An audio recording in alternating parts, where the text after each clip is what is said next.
everyone doing this afternoon? Great. Wonderful. It is amazing to see so many people here in the gallery this afternoon to welcome Adonna Khare for this really special gallery conversation.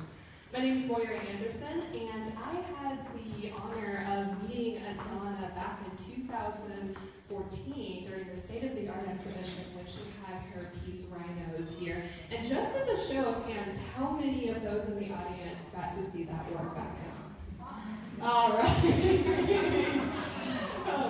Well, we're just absolutely thrilled to welcome Adonna back today to have a conversation on her work from 2012, Elephants, which actually won the Art Prize that year. It's one of the largest and most prestigious competitions in the world, with over 1,500 artists coming to compete. And Crystal Bridges is absolutely thrilled to have this piece as a part of our collection.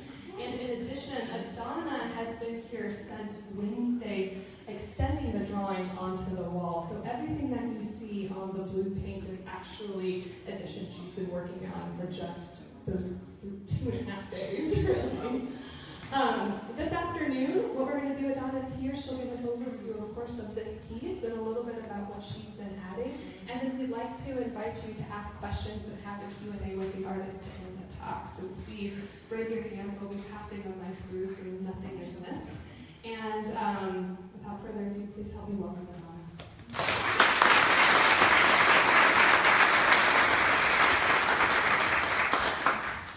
Hello. Is this a good volume? I just want to say thank you so much for taking time out of your day and coming here. It is still kind of a pinch me moment that there's a lot of people here wanting to listen about my crazy mind and about what I did. So I think what I'd like to do, because I know there's a lot of questions about what's in the drawing and what it means, I'd like to do just a quick overview on how this drawing got made and why it got made, and that might answer some of the questions. And then after that, I'd like to answer them, and I will be here in the gallery till at least 7 or 8 tonight, so you're welcome to come back and ask more questions and email me, find me on Instagram or Facebook as well, and I'd be happy to answer any questions I have today. So this piece is called Elephants, and I started around 2010. A little bit of story before then. I was a fortunate graduate student when I got chosen to be a gallery artist, even before I started grad school, basically my first semester, so I was very fortunate. I've been showing for about 15 years, and so I started showing in LA, and everything was going really great, and got married. And I started, after I graduated grad school, I started as a teacher. I started teaching kindergarten through 8th grade, and on the side I would do my gallery work. And it was a really great combination of kind of a day job and my love of drawing and kind of like having both things, and it was really great. And as life got, busier and crazier, and the mortgage got bigger, in 2009, I had my daughter, and it was the same time, and I don't know, I'm pretty sure it felt everywhere, kind of the crash in the market in 2008 hit. So it was kind of a big eye-opener what happens when people are not investing in art, especially new art, with new young artists. And I decided between 2008 and 2009, after my daughter was born, that I would no longer be making art. And it was a really interesting choice. It wasn't like I just woke up one day and said, I'm not going to be an artist anymore. I just thought I had a good run. I was young. I did some gallery work. This is great. I would love doing art, but I'm going to be a mom, and I'm going to be a teacher, and that's going to be my life, and that's fulfilling enough in itself. So as time went on, and the next year passed of not really doing art, that was okay. And then another year passed, and I was like, oh, this is really bad. My life kind of went from, I think what it's about is the context and what I used to do before I had my daughter. I drew because I could, because it was fun, because I loved doing it, and it was something I had time for. And when that time changed, it no longer became a luxury, and I just so easily kind of just walked away from it, and I didn't realize what I was walking away from until about a year after. And I realized I walked away from like the meaning of my life. It was something I identified with, and I so easily walked away from it. And then this was the point in my life where I realized I can't just go back to it. How do I do that? How do I find time to be a mom and a teacher and then draw again? I didn't have room for it anymore. And so I thought I'd live with that the rest of my life. And I said, well, eventually I'll get back into it. And I started to become kind of an angry person, which wasn't the type of person I wanted to be. It wasn't the mom that I wanted to be. And I kind of had a realization that I looked at this totally wrong. And this thing, I took it for granted. I took making art for granted. I took it something I'll always be able to do. And when I wasn't able to do it, I feel like I took the wrong path. So I literally just kind of woke up that weekend and I said, I have to start drawing again. And this was about the same time that a good friend of mine told me about this art contest in Michigan. And I said, don't even talk to me about art contest in Michigan. Like, I can't even brush my teeth in time to get to school in the morning. And she's like, no, seriously, I'm going to go in 2012. And I said, well, that's a long time away. And she goes, that's why I'm telling you about it now. She's like, let's do something. I'm going to put a piece in, you put a piece in. And she was also a new mom, too, and kind of was in a similar situation. And I said, oh, whatever, no, I can't do it. Literally 2 weeks later, I called her, I said, I'm doing it. I'm doing it. I got to do something because my poor husband, my poor daughter, I'm just going nuts. I have to do it. So I started this elephants piece, and it's the first piece that I did after my daughter was born. And of course, I didn't ease into it. That might have been a little bit easier, but what, you know, the hell. So I converted my garage. At this time, I didn't have a real studio space because after grad school, I lost my studio space. So I drywalled my garage in half.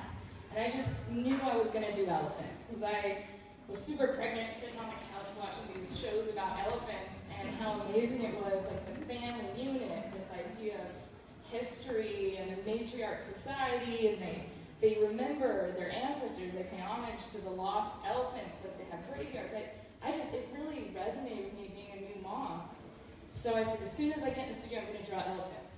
And so my studio was about 8 feet by 12 feet. So I said, I don't know how big this is going to be, but I'm going big. So I just got this paper, and I put up 2 panels, and that's all I could fit, floor to ceiling, side to side. I could back up because there was a desk in there about 4 feet from it, and I was like, I'll figure out the perspective later. I'm just going to start drawing these elephants. So every day, before and after school, weekends, holidays, anytime my mom would come and watch my daughter, birthday parties, for the next 18 months I spent with this drawing. And what started to happen was that magic that I thought I lost came back. And so even though my days were ridiculously long, and this is when I discovered coffee, too. I'm going to put that in there because there wasn't some kind of superhuman strength attached to this. I mean, it kind of artificially, propelled me. I'm since off coffee, by the way. I went through the thing, but that kind of helped me in those long hours. I was like, this is a miracle job. So this piece, a lot happened in it, and it started with 2 panels, and that's all I could do. So I would do 2 panels, and then I would be like, I'm done with that, and I'd roll it up, and I'd slap another one on there. And then I'd roll it up and slap another, and I'd just rotate these panels through my studio, and it kept growing and growing and growing. And so I finally completed this 2 days before I had to ship it to Art Prize. And this is another I didn't plan this moment where I'm like, all I gotta do is do this drawing, right? And I'll get in this art contest. Well, so I get in this art contest, this drawing, and I'm like, how do I get it there? What was I thinking doing this? So we devised a plan, and we had a friend build this kind of wooden Frankenstein-looking crate, and I rolled it in a tube. My mom was there, my husband was there. We're like, what do we do with this thing? And I shoved it with foam, and then we got there, and I was like, I can't afford to art ship it. So I UPS'd it, and my friend had a truck, and we dragged it out of the truck, and I said, this is really fragile. She's like, don't worry, we'll take care of it. And I said, but I can't pay that much. She's like, okay, well, it's just going to go standard then. you know. And I said, so we covered it in Fragile stickers and we sent it out to Michigan. And so I'll tell you a little bit about Art Prize. So I was teaching at the time, and Art Prize starts in the fall. And originally what I was going to do was just send the drawing to the art competition and hopefully come out for one of the weekends. It's almost a month-long competition at the time. But I was like, you know what, let's just throw all my eggs in one basket. And I decided to get a ticket, an airplane ticket to go out there. And at the time, Art Prize had a hosting program because they couldn't afford lodging or anything like that. So once you could sign up and you could get placed with a host family. And I was lucky enough to get 2 host families because I was there for so long I didn't want to overstay at one person's house. So I stayed and I installed it at the Grand Rapids Art Museum for this Art Prize. And then that was it. So I installed it and now I'm like, what do I do for the next 3 weeks? This is petrifying. Why did I not think anything ahead? It was just one step at a time.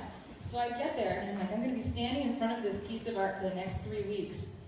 And this idea came, and it originally came when I installed it at the museum. And you have to imagine not being able to see this piece together, and then putting it in a giant space, and what happens. And so this idea of immersion into an environment changed. It was gone. Because in my studio, imagine a very small, intimate space, walking into this, it's floor to ceiling. And you're kind of, you know, surrounded by this drawing, which is what I was really going for. And then it goes into this museum, and the space was even taller and larger and more open. And I was like, oh no, it's like a window. And I was like, I didn't want a window, I wanted an environment. And luckily the curator, super supportive, Cindy at the time, I said, can I just do a little bit here and there to kind of break it out of this space? Because it's really bothering me, the context has changed so much. And she's like, okay, just a little bit, but you know, I'll have to repaint the walls and you might have to be responsible. And I was like, sure. So I was thinking good luck collecting, because I was like, I don't remember that, but whatever. So she said, yeah, you could draw. You can draw and connect the panels. And it was a little bit closer. It was maybe to here. So I was just drawing little things to kind of connect the panels. And then I get there early the next day, and I said, can I get a ladder? And they're like, why? And I was like, well, you see that tree? Like, I really want to balance and anchor this drawing, so if I could draw that tree up, it'll make that feeling for me. They're like, okay, but you can come in before the museum opens because it's not safe to have a ladder while so many people are walking by. So every morning I'd come early, and I started drawing. And then, you know, 3 weeks later, I was drawing and everything. They just kind of said, just leave her alone. Just let her go. So, let's see, week 3, I found out I was in the top 10. And things got real after that, because I was, wow, that's a $5,000 prize. I can pay my plane ticket home. Because I hadn't worked that out yet. And I could get my sister to come out, so she flew out to be with me that last week. And then in 2012, you know, on the evening, I got announced. I thought it was the guy next to me, so that was embarrassing. And then I won Art Prize in 2012. And that was...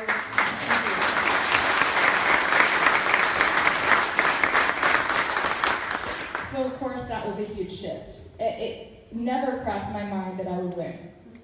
I was hoping from this to get some exposure and to get my feet back in a game that I knew I needed to be in. And everything kind of changed after that. It was like all the doors that I had been knocking on kind of all blew open at the exact same time.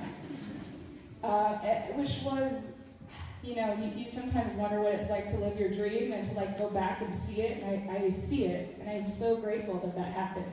And I haven't really stopped since.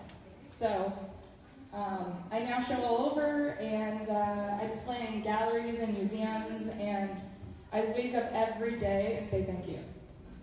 Because I've been on the other side. And I think that's basically how this was made and what happened. And then I'll just do a quick overview of what's in it, and then we'll answer questions. Is that good? Okay. So while I was working on this piece, it wasn't so much about the animals as it was about a story of my life in that 18 months. I had expressed myself for quite a while, and so I had kind of a lot of bottled up feelings, and being a mom for the first time, kind of that insecurity, that not knowing what's going to happen next, and such a big shift in my life. So here in the center panel, this would be me-ish. And this is a portrait of my daughter when she was very young. It's actually taken from a photo of her. And then it kind of just expands from there. And it's stories about loss, love, connection, difficult connections with families and friends, painful connections, and then there's lots of fun stuff. So much joy and silly stories and making fun of people and they don't know that they're in here. I worked out issues so that when I saw them next time, I would be like, you can be a jerk, it doesn't matter, because you're in here. And sometimes they comment on it and they don't even know it's about them, and that's the best part. And so I think it's basically just the story of life, all the fun, the scary, the sad, the disturbing. I use animals because I think they're universal, and they have a humanity to them that I wish we adhered to a little bit more. They're also identifiable, and I love that people can associate their own ideas and own stories to them. So it's kind of an anonymous way of me telling my story, but also allowing people to have their own stories attached to it, which is one of my most favorite things, to hear people associate their own stories to it and pull their own meaning from it. And I think that's basically the overview of it, and ask questions, and then I'll probably be able to get in more depth. Oh, yes. So you mentioned that you worked with 2 panels at a time, got a small space. When was it that you first saw the whole thing together, and what was that like? So there's a cool story. So I was so stressed 2 days before I shipped it, and I was calling friends and like, does anybody have like a 40-foot wall just for a day that I can use? And nobody has it. And then I called my friend, and he's like, we bought a refrigeration warehouse. Her husband and her husband's dad, they own it. And she goes, but we haven't moved the fridges in it yet. And then I was like, it's out in this warehouse district. I said, you got it. And whole family, my mom, my dad, my great aunt, my uncle, my brother, and my sister, we all loaded up in cars with these pieces of paper. We drove out to this warehouse district. And if you go on YouTube, you can find a video of it. It took all day and an entire family. And the pages weren't even cropped yet, so that was a hot mess. Because all the papers were like just kind of ragged, and we installed them that day. And it wasn't completed. It was, this whole section here was not done, and there was no finishing touches on any of them. And, well, the final finishing touches were on it. You wouldn't probably notice it, but I was very aware of it. So we hung them, and then I had about 2 hours before we had to take them down where I could run back and forth, and then step back, and then go, that is not balanced, and then add, and then make mental notes and take photos and be like, okay, when I get back to the studio, I got 2 days to hustle and fix this problem that I created. And that's when I first saw it. So I had it up for 2 hours, and then they packed it in the crate and sent it to Michigan. Yes? I understand there's a lot of symbolism. Mm-hmm. Could you talk about some of that and what some of the things mean? Sure. So it's all kind of symbolism and kind of my twisted sense of humor. And a lot of it comes from, I think, over-drinking caffeine.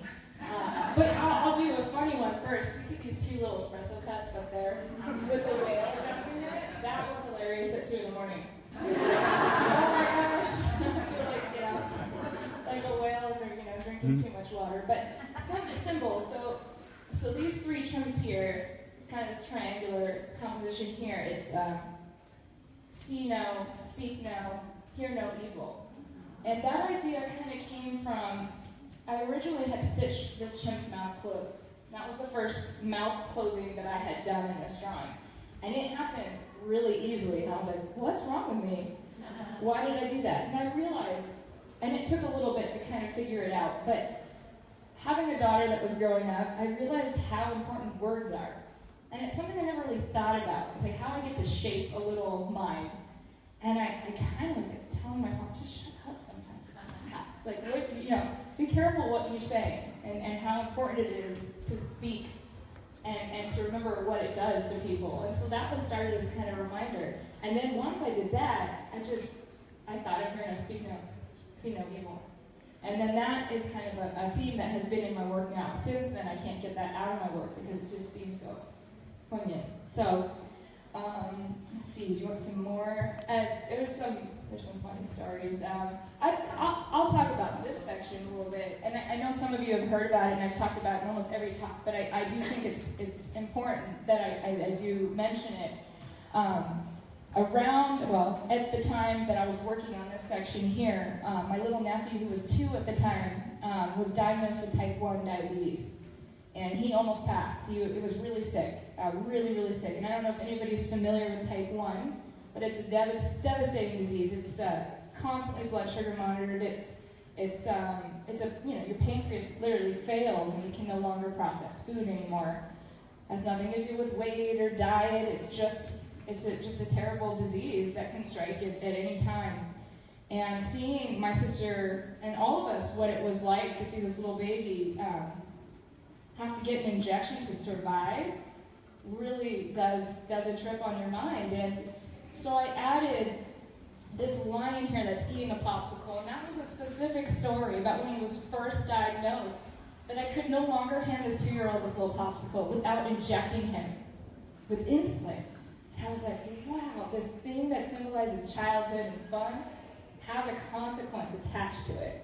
And that's really hard to do. And anybody that's battling a hidden illness or any chronic illness, it's like, wow, that is such a reminder of how difficult that is and what a challenge it is. And to pin down an unwitting 2-year-old because they don't understand yet what you're trying to do really, really is hard. So this whole section here is kind of a reference. There's a little bit of the cow jumping over the moon, but I made it a unicorn because cow's too obvious. And right here is actually the orangutan's finger is being tested by his actual glucose monitor right here. So that's what this is. And right here is his name, Luke. And at the time, we were actually raising money for my sister to get a diabetic alert dog because they have these service dogs that can detect low blood sugars. So I put in this little service dog here with his name, kind of in the hopes, and they now do have their own service dog. His name's Jedi. It's not this little kind of wiener dog looking thing. It's a beautiful black lab, and my nephew is training him to go to school with him. So it's just an interesting story, and that's just one of the many. But that's probably one of the most powerful stories in this, where I was so grateful to be working on this drawing because it really saved me from or at least allowed me an outlet to work out some of those issues. Oh, yes. You may have covered this, we got here late, but do you have any idea how many hours you have? Okay, so I don't have hours, because hours are kind of scary. But I have time, and this took about 18 months to complete. Yes? What's next for you? What's next? Well, I like to take things day by day, and I will be drawing here till Saturday, so that's what's next. Generally, in the future, I have a couple shows coming up in the next few months. So I'll be showing in Austin in September, and I'll be showing in Denver in November. And I kind of just rotate around different regions. Yes? When you go to transplant something as large as this, what do you have to do is there a fixative you can add to keep it from smoking? Yeah, so I didn't use any fixative on this. And I know. I don't really like spray fixative. I think it's super toxic, one, and to spray something like this would be, super crazy. But also, I mean, it's carbon on acid-free paper, and I feel like that's pretty archival, as long as it doesn't get wet or bugs or anything like that. But I think once you start adding an artificial substance to it, I think it would yellow, and I just felt, and I haven't really used it for over 10 years. I haven't used any fixative on my work, and it usually ends up behind glass, and it's protected. So I felt for the longevity of this piece it would be better. But the way that I draw, there's not a lot of loose charcoal or carbon on this. It's really kind of ground into the paper. So yeah, there's going to be some lift, but it's lined with a liner, and it's really minimal. And it also allows me to kind of rework it. I could rework on this like it was So nothing, because it's not been tampered with at all, the surface.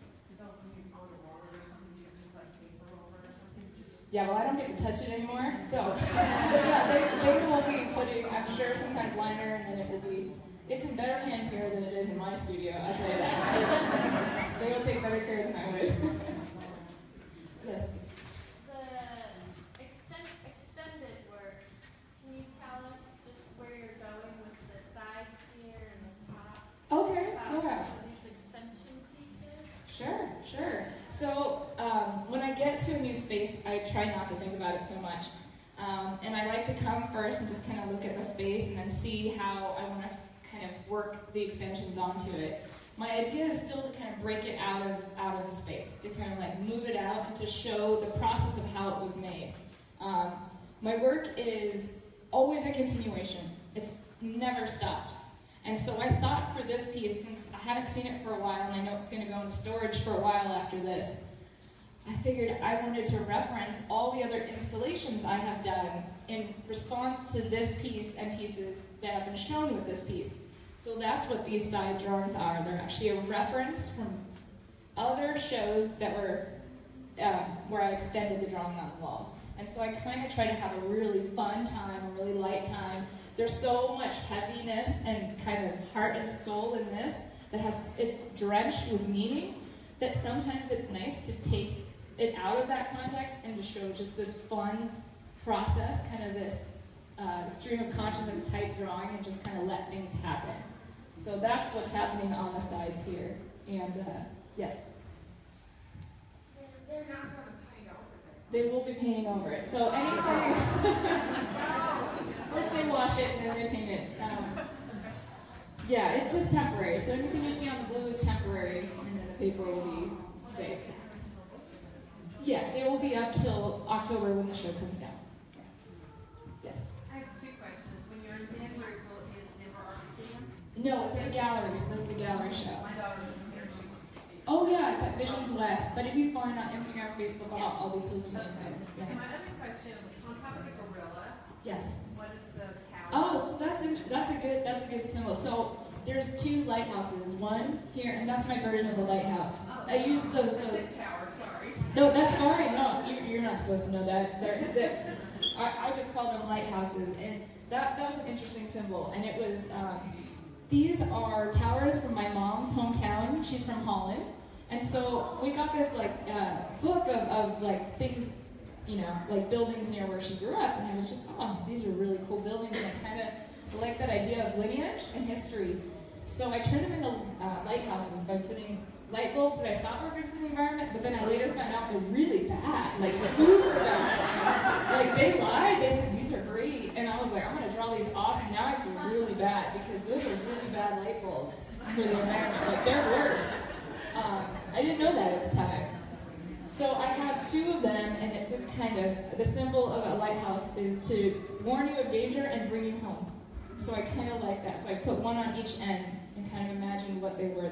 These two towers that brought you home and reminded you how to be safe, basically.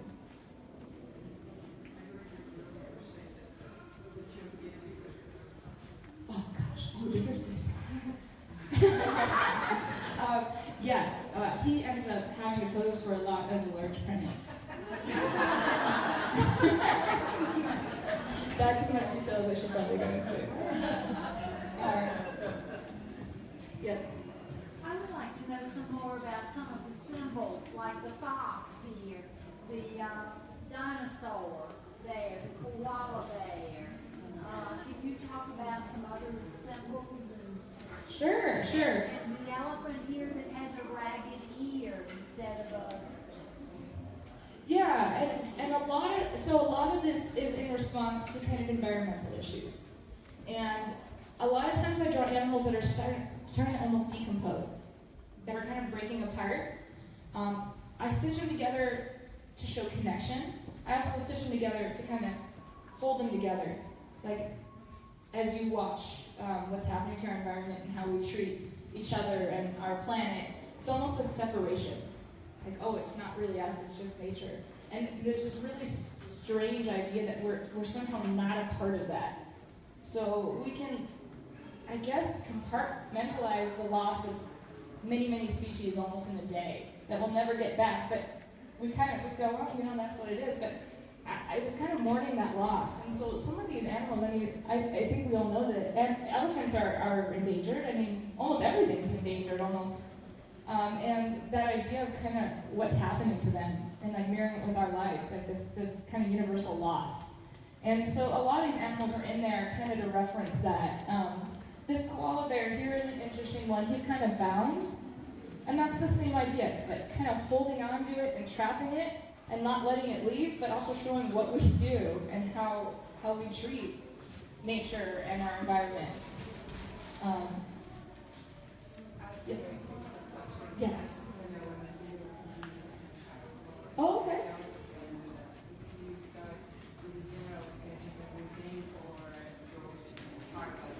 Okay.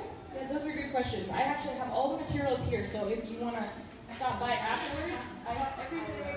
It's all here. So I use Wolf's carbon pencil, and this is all.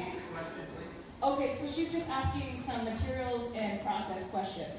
So she asked about what materials I use, and again, after the talk, I have all the materials that I've used here, so you can see them all. And it's literally just pencils, and I have a B, a 2B, a 4B, and a 6B. And obviously the 6B is for the really dark, and then the B and the 2B is for my line work. So if you see lots of little lines, I've gone to the B and the 2B. When I first start this drawing, there are no sketches. There's only what's in here, and sometimes that's a big mess. I usually start with just a concept. So this was just elephants. And believe it or not, what it looks like now is not at all what I intended it. I mean, not at all. Like, not even close to what I was first picturing in my head. It was literally just going to be elephants together. The primates, they snuck in, and I almost fought them. I was like, stop, I'm drawing elephants. Why are you here? And then I just accepted it, and then, you know, moved on from there. And yeah, so it's not sketched, it just kind of grew. Yeah. So with the scale, you use like tiny little bears and giant mastodons. What's the idea behind that? Well, yeah, twofold. It's funny. It's just funny. I mean, it's funny. It's funny to shrink things, and I think in a world that consistently makes no sense, but that doesn't seem too far. Like, it doesn't seem like that big of a stretch. I don't know if that makes sense. I kind of feel like strange things that happen in Ada and life and loss and love, it's like, that doesn't make any sense. That makes more sense to me. And when I'm telling little stories and I'm going to include little vignettes about life and I really want to draw this wolf, and I'm going to just draw it. I'm going to draw that little story, and I don't care about the scale, I don't care about the size, I just care about telling that story. So whatever I need to do to tell that story is what I'll do. Is there any biblical symbolism in yours? No. Okay. I was curious. I just said no. I mean, part of my life is what I believe and all of that is in there, but there is no direct reference to anything like that. Yes? Do you have an artist that influenced you? Yeah, I mean, I grew up and we didn't have a lot of exposure to art. I used to love looking through encyclopedias and catalogs of different species. Audubon, like anything that listed like different types of birds, different types of trees, like the variety of nature was really, and when I found out about like the finch's beaks, I was like, this is fascinating. They're all slightly different. They're all slightly different species. They all have slightly different niches in the environment. I found that very fascinating. And in college, I found an artist named Hieronymus Bosch, and I thought, wow, finally. Oh my gosh. I woke up in class and I was like, and I'm like, what is this? What is this? This is amazing. And I really loved looking at his work. And he did something that I was working on, which was like creating little universes within universes and bringing people in and welcome, his art's so welcoming. I thought it was welcoming. But like making you come in for a closer look and bringing you in and engaging you. And that definitely was something that resonated with me and what I was trying to do with my art.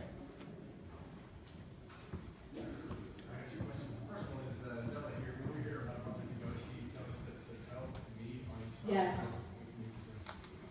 That was a really good observation. Not a lot of people see that. On these two egrets here, this one says me, and that one says help. And that was what I was talking about with environmental issues. It was actually a particular article that I had read, and it was really difficult. It was about marshland creatures. I was reading this thing, and it was really upsetting. And so it was about the decline of this waterfowl population, and so I just kind of added that in there as a little reminder. And I think sometimes in my studio, I felt like somebody help me. Another question was, do you have any advice for artists? Oh gosh, I can't. I mean, I'm not an expert on anything. I barely, can remember my phone number half the days. So I don't know if I could give any particular advice. All I can say is what works for me, and it's just to keep going. And we all have our struggles in day-to-day life and everything, and even if you have multiple jobs or whatever, but to keep kind of that thing, that inspiration that keeps you going is to keep doing that. I found that when I stopped drawing, it was such an eye-opener for me. It changed the whole purpose for drawing, and it became a treat. I changed it from I just draw because that's my job, and to I'm privileged to be able to do this. It changed, a switch went off. It changed everything, my perspective on drawing. And I had to give up time with my family and my daughter, my most precious thing. I gave up time with her to do this. I better make it worthwhile. It means something now that I never had to give anything up before that. So I think that sacrifice to do something that you love and in balance with keeping your life going is what I could say. And if you do get to do what you love doing, be grateful for it. Yeah. Yes. Yes, I actually think that I do more drawing with the eraser than I do with the pencil. Especially in the layout, the first at least quarter of the drawing. It's all almost tone and an eraser. And you can see a little bit, because this side's newer, you can see that here, if you kind of look closer after this is over. This is tone, and this is all eraser right here. This is all eraser here, and this is just charcoal dust with eraser on it. And that allows me the freedom to move compositions in space, leave no marks on the wall, and kind of change. I could change up everything, and you wouldn't, in 3 hours, you wouldn't know. So, yes?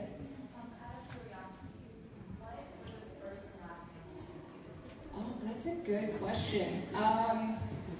This is my last section that was fully completed. As for the actual animals, I don't think I could tell you that. But this is the last section. The very last thing I did on the last day was I went through and punched out all the really dark darks and all the really light lights. So I came in with a kneaded eraser because it's kind of smeared over time, and as I'm drawing, I smeared it. So I went in and I crisped all the blacks, like the eyes, the shadows, and then I went through with that eraser one last time and cleaned out any of the highlights that I wanted. And I just did that panel by panel. Just hung one panel, just hung that, just punched on light and dark. Yes? Oh my gosh, that's kind of an embarrassing story. It's a reminder to me. So I think it's midnight or 1 in the morning, and I was kind of referencing the arrow and the apple. William Tell, that whole thing, and I was like, I want to push this arrow through the apple, right? And I was holding the apple in one hand, and I stabbed the arrow through into my hand in the studio. What was I thinking? So I made a note up there, and it says something to the extent of never push an arrow through an apple, or something like that. It's literally a reminder, and I actually was going to erase it. I was like, that's ridiculous, not leaving it there, because it was funny. I took a photo and sent it to my mom, But I did, Mom. And there's even a little finger with a kid saying, check it out, don't do that. It's not good. And then I decided to just leave it, kind of. I didn't think anybody really noticed. Tell us about the tree on the elephant's head. Why is it there? Is it there? Well, you know what? It depends how I feel. Sometimes I draw as a live tree, sometimes I draw as a dead tree. I drew, the old oak came from the idea of kind of history and intelligence and kind of lineage, and I put it on the center the matriarch of that herd is kind of knowledge, like the tree of knowledge, the tree of life. So that's where it came from, the idea. And the button is an extension of that attachment, the sewing, and it happened organically. I was sewing all the ears together, and the way that I was drawing the kind of the form of the elephant's forehead was starting to like pucker, and I was like, oh, that's begging to be bunny, you know. Like you pull it tight on a pillow and it forms like, so that just happened organically, yeah. The elephant's tusks, so many of them are so elongated. Is there any?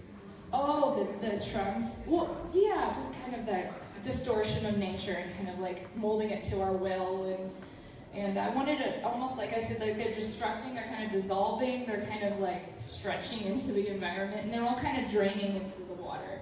They're kind of just, yeah, like an outlet to, you know, kind of, I don't know, it made perfect sense in my head. That one probably didn't come out so eloquently. Sometimes, you know, it's hard to really put into words. Oh, that's just a reference to, you know, bath time with my daughter and that kind of special, almost nostalgia. Like, oh, remember that? Now she's like, throw the dogs, burn it, I don't care, whatever. What about this character here, the small elephant, and what the sign there? Oh, Is that refer to Sesame? well, yeah, because I was listening to Live Sesame Street. So that's not in there. I hope that's not a copyright issue. Which one of these is not like the others? And this is like the teaching moment, because it can't take the teacher out of me. I was like, does anybody know? Can they guess? Some of you have already told. Did anybody guess what I'm referring to? I'll give you a hint. It's not the creature and it's not the penguin underneath it. Anybody? I'll tell you. So all these are Indian elephants. This is an African elephant. No? Yeah? Yeah. So that's all it's referring to. I thought it was silly. Again, it was lost a little bit, but at 2 in the morning, it was really clever. Super, super clever. I'm going to put that, you know, put it there. Yes? The figures sitting on the elephant's knee, it was humanoid? Which one? These? Those little guys. Well, yeah, this is a humanoid bear right here, and this is Easter Island head. That's perfectly where it should be, right here, this bear. And then we've got this mountain goat here that is being held suspended by this poor tortoise that is being hung by a nail, a very small nail from his toenail. And that just makes perfect sense, doesn't it? That's life right there, right? That's sometimes how I feel like my life is. Well, I don't think it was the kind, I think it was the amount. Yeah.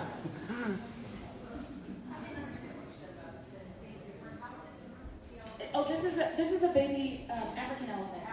Yeah. So they're different. Longer face, bigger ears. I have this hump towards the back. The other elephants, they have a really predominant like forehead, smaller ears. They're smaller in scale. Yeah, the Asian elephants, they're just different. Again, I thought that was super clever, and it's probably not that clever. Yeah. Oh, my daily routine? Well, I draw every day. Yeah, so my habit is to draw every day.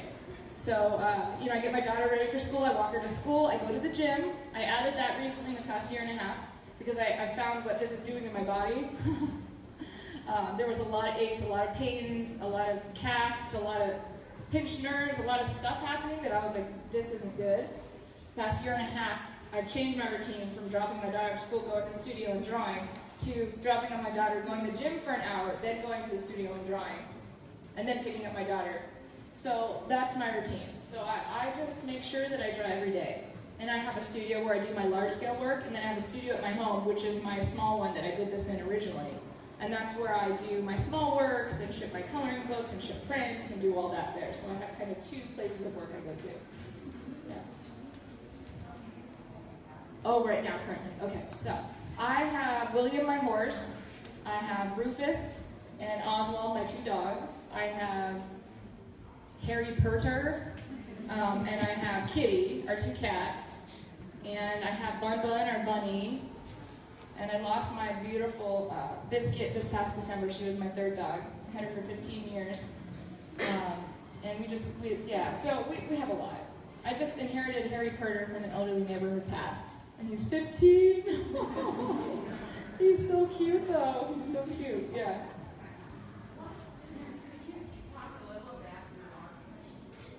Yeah, so I went to Long Beach State for my undergrad and graduate, and it's a state school out in California. And I went there because it's by the beach. So that's where my head was at after high school. I actually went on a biology scholarship. I wanted to be a vet or a biologist or a zoologist, work with animals. And my parents, I call it the reverse intervention, where they sat me down and said, "Don't you think it's a waste that you're not going to be an artist?" And I said, "Excuse you." And they said, "It's a shame if you don't give it a shot." And I'm like, "Why? What are you? What is going on here? I don't know if anybody could do it, it'd be you." And I'm like, did they just encourage me to be an artist when I was definitely going to get a job after college? But with that kind of confidence, what are you going to do? You know, you go into art. And then, so I finished off with a degree in art. Undergrad, it only took, almost 6 years, so I did it real fast. And then went back to grad school and finished with a master's in art. Yeah. Yes? Do you ever paint in other mediums or sculpt or do anything else, or is it all drawing? It's mostly drawing, some painting. I want to sculpt, but I'm kind of accident prone, and everybody's worried I'm going to lose a limb or a finger or something. But I do occasionally do watercolor, and sometimes I do a combination of pencil and watercolor, like an overlay, or but mostly my heart is with drawing. So even when I paint, I draw. Any painter would be like, "That's a drawing." With me. So, yes. I don't see tusks on There's small tusks on the two ends, but they're broken up because humans suck and we keep taking their tusks. So I broke them off on both ends. Well, yeah, they all kind of have kind of mournful, sad, or kind of distant eyes. Yeah, it's hard to really comprehend what's happening. That they're going to be gone forever. Like, this is a huge loss for humanity, for the world. I mean, it's devastating if you really think about it, what's happening. Yeah. I'm going to ask you a personal question. Oh, sure. So I think, I know I've seen you kind of become more comfortable in front of a large audience in years, and a little bit more comfortable in talking about your work and some of the meetings. Can you talk about a little bit more like winning art prize, being in state of the art, and then doing as many shows as now you're kind of doing and traveling? Like, how have you changed personally and professionally? Okay, that's a good question. Yeah, I was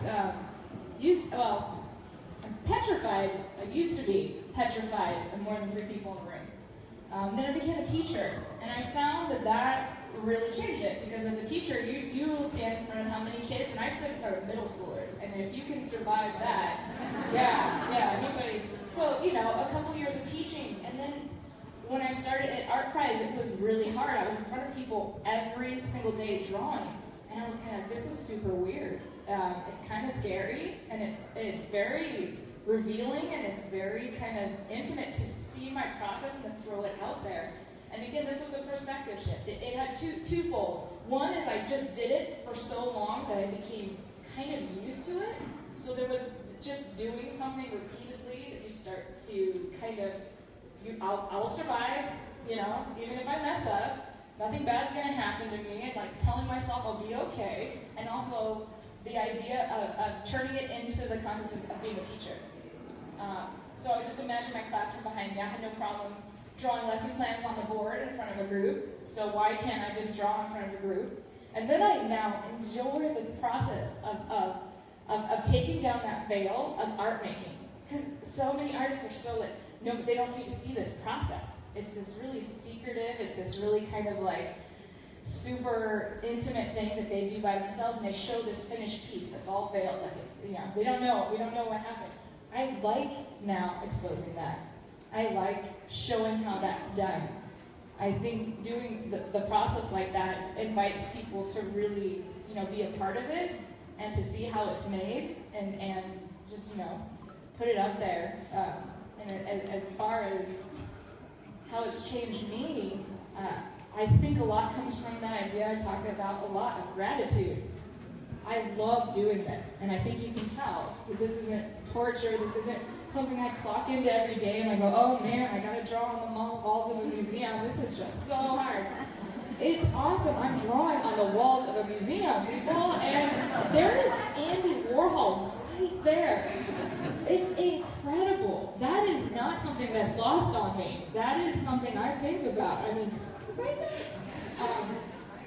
And so I'm a happier person, and I'm doing something that I love, and I want to share that with as many people as possible. And being a teacher, I want to show kids, I want to show people that you can do what you love doing, and there's meaning behind it. And when you're doing what you love, it's not work anymore.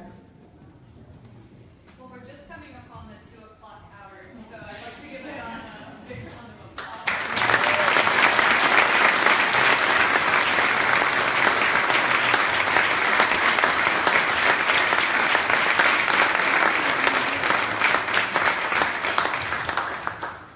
Well, thank you, everyone. It was really great. And I'll be here drawing today and tomorrow. So if you have any questions, I'll be here.